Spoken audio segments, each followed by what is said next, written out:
And we are back on Capitol Tonight.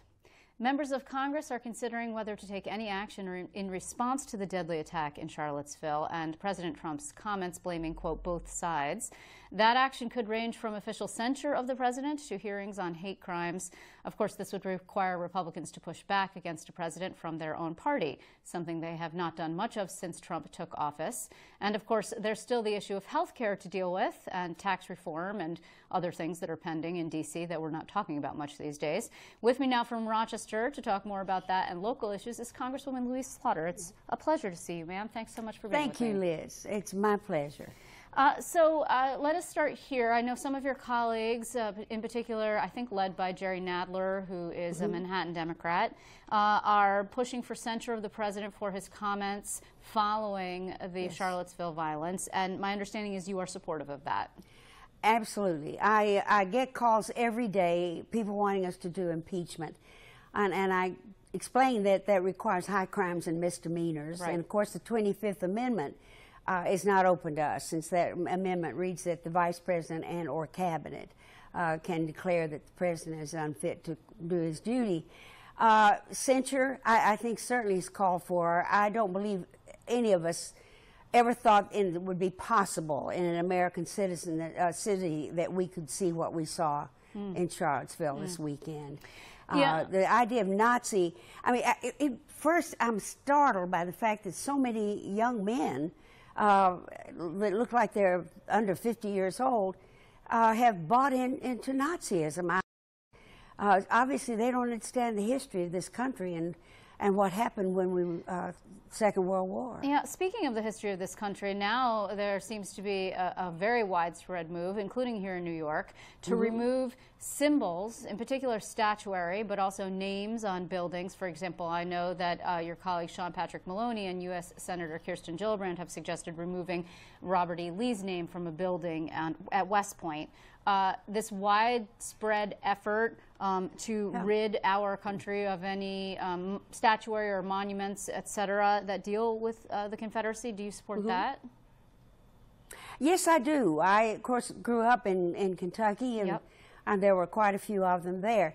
However, if people stop to think about it for a moment, most of those were installed around the 20s and 30s when the KKK was at its height. This was not a homage to somebody right after a war. And that war, by the way, was treason. So, no, I think it's a good idea.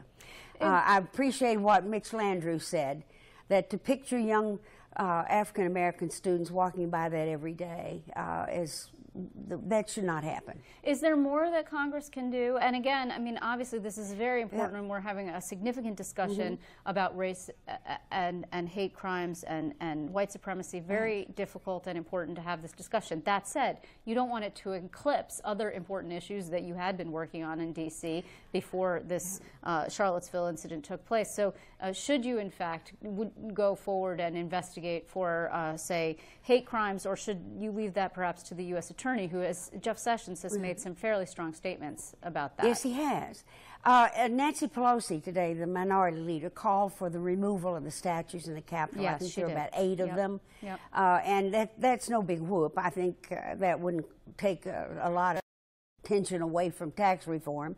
Not that we're going to get tax reform. I want to make that clear right off the top. We'll never see that, or much of anything else. So, no, we worried about that for some time. As you know, Georgia's flag has the stars and bars on them, and we have all those flags and their presence as well. So we need to heal up the country from that. Well, to that end, are you disappointed that some of your Republican colleagues have been loath to actually call out the president? They say it's wrong to spread hate. They say that neo-Nazi ideology is wrong and that we need to come together as a country, etc. But some of them have stopped short of condemning the president himself for his actions and words after Charlottesville.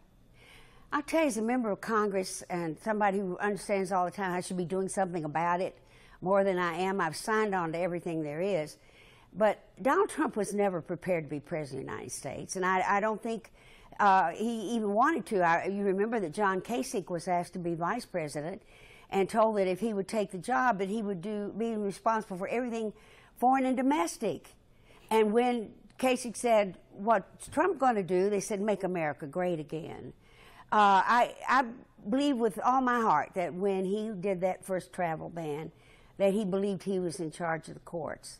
He didn't understand the three branches of the federal government.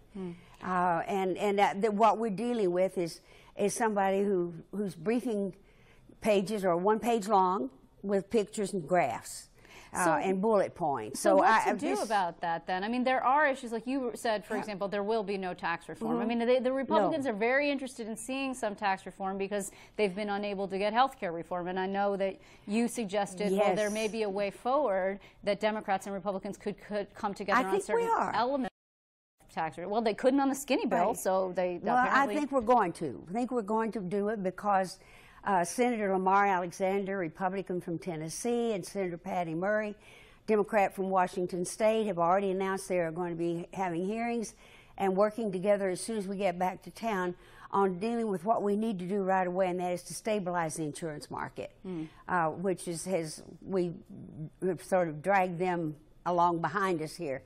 But I would tell you, one of the reasons they can't do the tax bill is that they wanted the $800 billion that was being spent on health care, to provide health care. They want to take that Medicaid money away, and that's where they were going to get their corporate tax cut and their personal tax cut for people in the 2% bracket, right? That would amount to about $50,000 tax cut for each one of them. I believe that enough Republicans, and I've been so proud of some of them, because they really stood up to what they're supposed to do.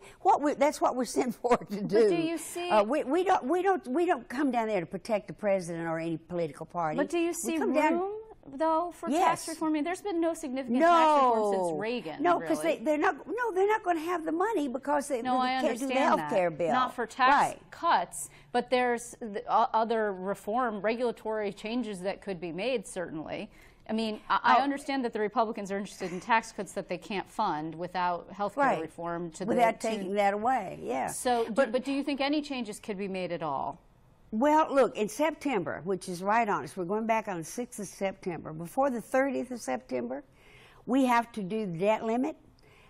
We've got to do many other issues there that they're not at all prepared for, because the end of the fiscal year is September 30th. And what I think, if we can get some of those done when we go back, there are also quite a lot of time off in September. Then we run up into October and Thanksgiving and the end of the year. I don't see a lot of action taking place except emergencies, and I consider maintaining health care for the people of the United States to be in that category. If they just get that done, it might be a miracle. It's interesting you bring up the debt ceiling. I mean, do you see another cliff that we would be looking over, or is it possible? Yes. You do. So I do. Is the short-term solution, again, the way that we will be headed? A long-term solution seems to be elusive at this point. Well, in addition to that, we've only passed 4 appropriations bills. We have 12 we have to go for.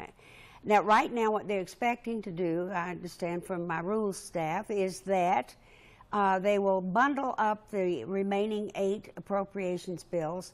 No committee action at all, just some people getting together and writing how much money will be allotted and what we're going to do, and to try to get that done as well before the 30th. Any agency in the federal government is not funded by October 1st shuts down. Now, that last shutdown, I think, was about 16 days, if I'm correct, something like that. But I will tell you, it took $24 billion out of the economy, mostly from people who had mom-and-pop shops or gift shops in federal parks and federal buildings. And it was all mostly small business people who lost that kind of money. And nothing at all was gained from it.